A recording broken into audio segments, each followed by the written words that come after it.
Une fois par mois, Sophie Roux se prépare une tasse de jiao, cette poudre réputée en Chine pour ses bienfaits supposés sur la santé.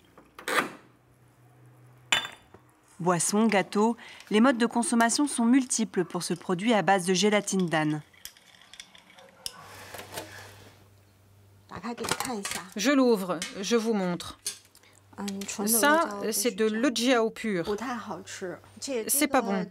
Et c'est compliqué à prendre parce qu'il faut aller à la pharmacie et leur demander de le transformer en poudre ou alors il faut faire fondre le morceau.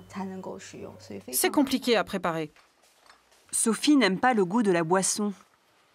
Mais comme c'est un produit haut de gamme, en consommer est très bien vu. C'est une marque de richesse. C'est mon père qui me l'a offert. Il m'en donne tous les ans. Avec ses amis, il s'offre ce genre de cadeau. Le jiao est considéré comme un très beau présent, un produit de bien-être, donc les gens en offrent souvent. Censé fluidifier le sang, il permettrait aussi de diminuer les effets négatifs des chimiothérapies et même d'améliorer la libido.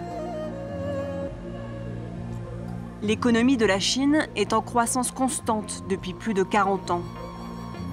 Le développement du pays a favorisé l'émergence d'une classe moyenne d'environ 130 millions de personnes. Ce sont elles qui consomment le plus de produits de bien-être. À Shanghai, les commerces spécialisés ont fleuri. Certains soins sont extrêmement luxueux, comme le jiao, qui peut coûter jusqu'à 600 € du kilo. Dans ces bureaux, des nutritionnistes donnent des conseils sur Internet. Un commerce très lucratif. Le e-commerce se développe très vite en Chine et quand on cherche sur le site Internet le plus connu, on peut voir toutes sortes de produits de jiao. On voit que ça se vend très bien. Le produit le plus vendu a été acheté plus de 36 000 fois par mois.